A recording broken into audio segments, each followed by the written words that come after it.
My fellow Americans, I would like to tell you a little story.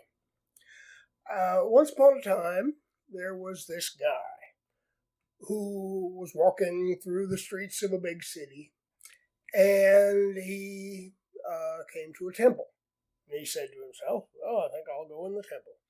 So he went in the temple. Now, what he found in the temple was a bunch of banks had set up desks, and they were money changing. They were changing money into little tokens so that the people who came into the church and wanted to make a sacrifice had to use these little tokens to buy something to sacrifice. Well, this guy looked at all that and it made him angry. But here's what he did. He didn't do anything right at that instant. He stepped outside. He gave it a moment's thought. He took probably a deep breath. And he made up his mind that he could not walk away. So he looked around and he found some chunks of rope and string and stuff, and he put them all together and made this kind of a whip. And then he charged in there, and he yelled and screamed and ran all those money changers out of the church.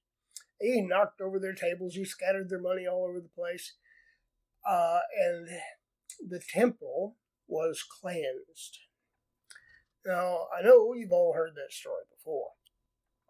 I think it is worthwhile to give it a little thought, because there's some details that people just don't stop and think about. And they're worth thinking about, especially right now. One of those details, he had his guys with him, the posse, the disciples, and we know from events a couple days later that they all carried swords. So he made one choice. He didn't grab a sword. He didn't say, "Hey, give me your sword for a minute. I need to go whack some bankers." He didn't do that. And he didn't tell them to go in and whack the bankers. He said, "You guys hang loose, I'll be back in a second." And he put together, from what he could find on hand, a whip. And he went in there and he whipped all those suckers and ran them off. He also something else he didn't do, was he didn't talk to the bankers. He didn't talk to the priest or whatever those places have. He didn't think about the legal implications. I mean, the bankers had made a deal with the priest or whatever the guy was, and Jesus didn't reason with them.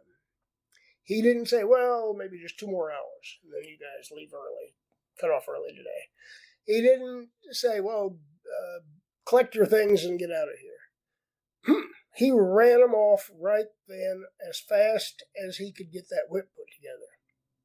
He wasn't polite. He was, I would say, supremely impolite. He ran those suckers out on the spot. And he could have killed them. He could have whacked them. He could have set them on fire. Could have done anything. He chose to run them out with a whip. Immediately. Money rolling around everywhere.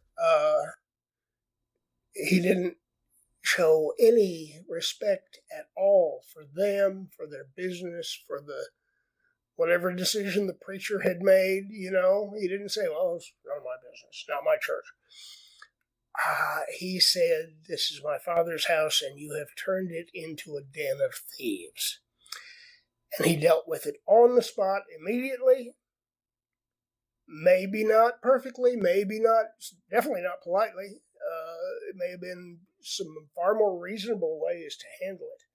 But he didn't cut them any slack, and he didn't cut himself any slack.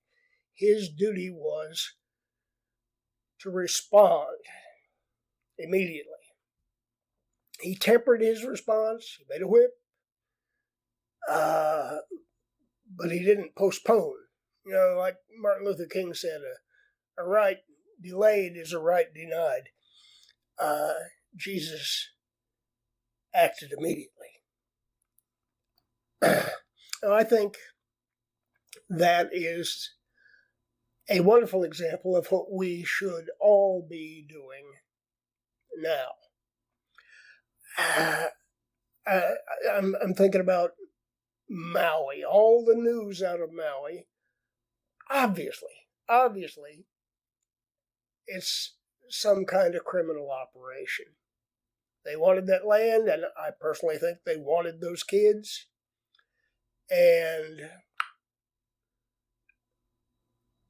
the whole government just curls up and says, "Oh, we can't do anything. We better not do anything." The government is just as sold out as those preachers in that temple.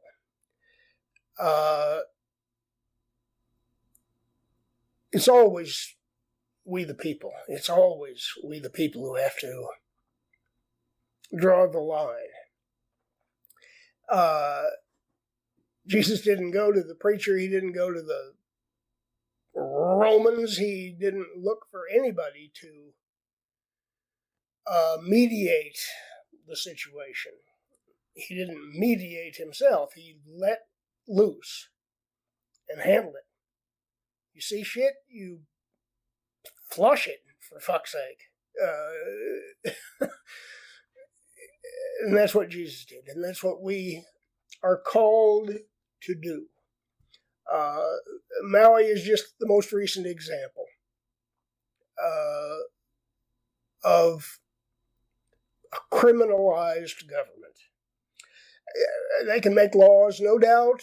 In Maui, they made a bunch of laws so that when they got around to burning down the island, these laws would be in place to give them exactly what they wanted. There's a big difference between law and lawfulness. Jesus didn't show any interest at all in whatever agreement the bankers had made with the church. He didn't ask the preacher how he felt about it. He didn't check into the legal implications or the ramifications or anything. He saw something wrong and he acted immediately. Well, I see something wrong. And I think everybody sees something wrong, or I'm sure a lot of people just choose to close their eyes and say, "Oh, I can't do it. Nothing I can do about that." Well, there's nothing you can do about anything until you do something. There's nothing you can do about anything until you do something.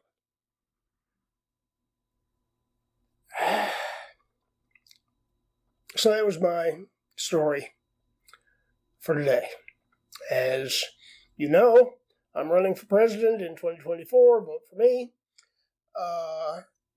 And have a nice day. Bye-bye.